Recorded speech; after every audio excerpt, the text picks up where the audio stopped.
స్నేహితులు లేని వారు సాధారణంగా ఎవరూ ఉండరు. మనం చేసే ఫ్రెండ్షిప్ మీద మన అభివృద్ధి ఆధారపడి ఉంటుంది.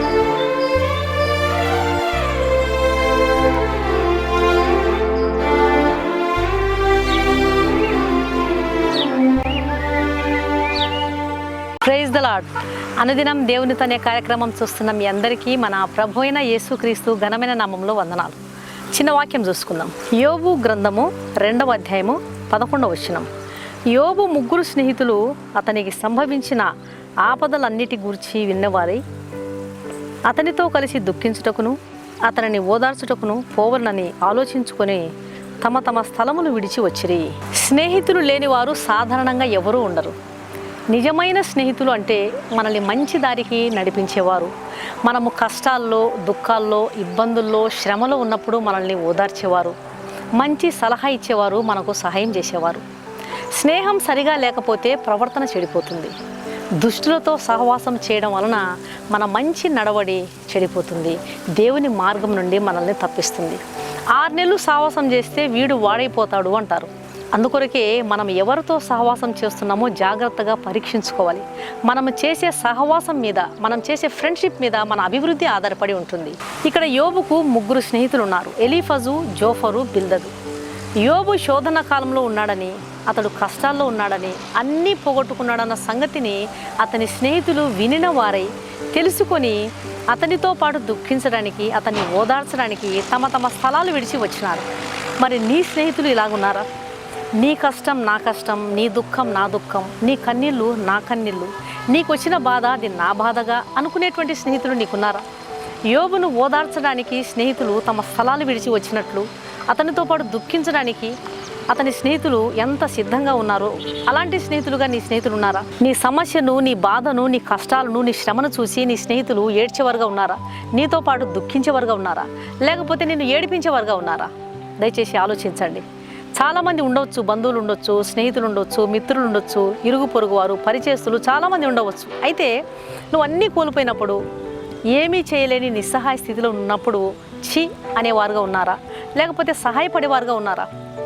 బీదవాడు తన చుట్టములందరికీ అసహ్యుడు అనేది దేవుని వాక్యంలో. ఇతని వలన ఏ ప్రయోజనము లేదు అని చెప్పి ఎవరు కూడా అలాంటి వ్యక్తులతో సహవాసం చేయడానికి, ఫ్రెండ్షిప్ చేయడానికి ఇష్టపడరు.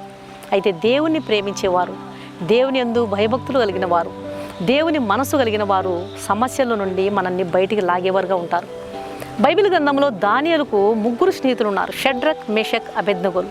ఈ 3 కూడా ప్రార్థన చేసేవారు, దేవుని యందు భయభక్తులు కలిగిన వారు, దేవుని కార్యాలను చూచిన వారు. వీరి దేవుడే నిజమైన దేవుడు అని దేవుణ్ణి రుజువుపరిచి దేవుణ్ణి మహిమపరిచిన వారు. దానియేలుకు రాజైనటువంటి నెబుకద్నెజరు నుంచి ఒక సమస్య వచ్చి పడింది. రాజైన నెబుకద్నెజరుకు వచ్చినటువంటి కలభావము చెప్పకపోతే అతను సంహరిస్తాడు. అయితే దానియేలు స్నేహితులు అందరూ కలిసి తమ స్నేహితుడైన దానియేలు ఆ సమస్య నుండి విడిపించబడేటట్లు కలిసి ప్రార్థన చేసి సమస్య నుంచి విడిపించారు, జయం పొందినారు. దేవుని బిడ్డలారా, యోబు స్నేహితులు యోబు అన్నీ కోల్పోయినాడు అన్నటువంటి సంగతిని తెలిసి కూడా అతన్ని ఓదార్చడానికి వచ్చినారు. నిజమైన స్నేహితుడు విడువక ప్రేమించును అని బైబిల్ గ్రంథంలో ఉంది. నువ్వు ఎలాంటి స్థితిలో ఉన్నా, నువ్వు ఎవరివైనా, ఎలాంటి నిస్సహాయ స్థితిలో ఉన్నా, అన్నీ కోల్పోయినా, ఏమీ లేనివాడవైనా సరే నిజమైన స్నేహితులు నిజంగా ప్రేమిస్తారు, విడవకుండా ప్రేమిస్తారు. మన స్నేహితులు మనల్ని సమస్యలోంచి లాగివేసేవారుగా ఉన్నారా? లేకపోతే సమస్యలోకి నెట్టివేసేవారుగా ఉన్నారా? కొన్ని కష్టాలు, ఇబ్బందులు మన జీవితంలో సంభవించినప్పుడు దేవుని బిడ్డలారా, మనం దేవునిపైకి మనం అలిగేది కాదు, లేకపోతే దేవునిపైకి మనము నేరారోపణ చేసేది కాదండి. దేవుని విషయంలో మనము సనిగేది కాదు. చాలామంది చాలా కష్టాలు కలిగినప్పుడు మనకు యోబు గారంత కష్టాలు మన జీవితంలో సంభవించకపోయినా ఇంచుమించు కొద్దిగా కష్టాల్లో, నష్టాల్లో, ఇబ్బందుల్లో, అవమానకరమైన స్థితిలో నడవడం కొన్ని సందర్భాల్లో సంభవించవచ్చు. అయితే అవన్నీ మన విశ్వాసానికి పరీక్షగా రావచ్చు. లేదా మన చుట్టూ ఉన్నటువంటి వాళ్ళు, నీకు నిజమైన స్నేహితులు ఎవరు, నిజమైన బంధువులు ఎవరు, నిన్ను నిజంగా ఆదరించేవారు ఎవరు, నిన్ను నిజంగా ప్రేమించేవారు ఎవరు అనే సంగతిని నీవు తెలుసుకోవడానికి కొన్ని సందర్భాల్లో అలాంటివి నీ జీవితంలో రావచ్చు. అలాంటి పరిస్థితులలోనే నిన్ను ఎవరు ప్రేమిస్తున్నారు, నిన్ను ఎవరు సహాయపడుతున్నారు, నీకు ఎవరు అండగా నిలుస్తున్నారు, ఎవరు నిన్ను ఆ కష్టాల నుంచి గట్టెక్కించడానికి నీకు తోడుగా నిలిచి ఉన్నారనేది నువ్వు కూడా తెలుసుకోగలవు. కాబట్టి నా ప్రియమైన దేవుని బిడ్డలారా, యోబు వంటి స్నేహితులుగా నీ స్నేహితులు ఉన్నారా లేదా, లేకపోతే దానియేలు వంటి స్నేహితులుగా నీ స్నేహితులు ఉన్నారా లేదా అనేది నువ్వు పరీక్షించుకోవాలి. అలాంటి స్నేహితులను మనం సంపాదించుకోవడానికి ప్రభు మనకు కృప చూపును గాక. ప్రార్థన చేసుకుందాం. కళ్ళు మూయండి. పరిశుద్ధుడైన తండ్రి, ప్రేమగల నాయన, నీకు స్తోత్రములు తండ్రి. దుష్టులతో, చెడు ప్రేరేపించే వ్యక్తులతో సహవాసం చేయనివద్దు నాయన. ఈ మార్గం నుంచి, అభివృద్ధి పదం నుంచి మమ్మల్ని తప్పించే వారితో సహవాసం చేయనివద్దు నాయన.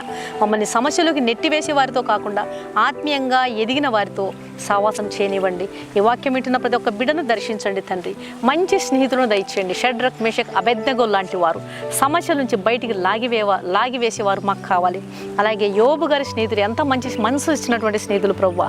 అన్నీ కోల్పోయినాడు. యోబు దగ్గర ఏమీ లేదని తెలిసినప్పటికీ కూడా అతన్ని ఓదార్చడానికి, అతనితో పాటు దుఃఖించడానికి మరి నాయన తమ స్థలాలు విడిచి వచ్చారు. ఎంత మంచి మనసున్న స్నేహితులు నాయన. అలాంటి స్నేహితులుగా మా స్నేహితులను ఉంచండి ప్రభువా. ఈ వాక్యం వింటున్న ప్రతి ఒక్కరిని దర్శించండి. అనారోగ్యంగా ఉన్న వారిని ముట్టండి. పనులకు వెళ్తున్న వారికి, ఉద్యోగాలు వెళ్తున్న వారికి తోడుగా ఉండండి నాయన. పసిబిడ్డల చుట్టూ మీకు కంచె వేయండి. గర్భవతులకు సుఖప్రసవం దయచేయండి. ఆర్థికంగా ఇబ్బందులు ఉన్న వారిని లేవనెత్తండి. అప్పు సమస్యల నుంచి విడిపించండి. నెమ్మది, శాంతి, సమాధానంతో మీ ప్రియ బిడ్డలందరినీ నింపమని యేసు నామమున అడిగి వేడుకుంటున్నాను తండ్రి. ఆమేన్. ఈ వాక్యం విన్న ప్రియ దేవుని బిడ్డలారా, దయచేసి దేవుని వాక్యాన్ని అనేకులు విని మేలు పొందే విధంగా దేవుని వాక్యాన్ని షేర్ చేయండి. ఈ వాక్యం విన్న మీలో ఇంకా క్రీస్తు ప్రభువును సొంత రక్షకునిగా అంగీకరించిన వారు ఉన్నట్లయితే, పాపులను రక్షించుటకు క్రీస్తు యేసు ఈ లోకంలోకి వచ్చాడు. ఒక పాపికి నెమ్మది ఉండదండి. పాపంలో జీవించే వారికి, అపరాధ భావనలో ఉండేటువంటి వారికి నెమ్మది, శాంతి, సమాధానం ఉండదు.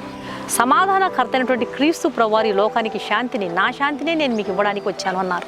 ఆయన శాంతిని, సమాధానాన్ని, స్వస్థతను, దురాత్మ నుంచి, దుష్టత్వం నుంచి విడుదల, విమోచన ఇచ్చేవాడు. ఆయన కలువరి శిలువలో నీ కొరకు రక్తం గార్చినాడు. ఆయన రక్తధారలో కడుగుబడితే నీకు నెమ్మది దొరుకుతుంది, శాంతి, సమాధానం దొరుకుతుంది. ఆయన శిలువ యొద్దకు నీవు వచ్చినప్పుడు పాప క్షమాపణ నీకు దొరుకుతుంది. ప్రభు మీ ఆత్మను రక్షించును గాక. God bless you.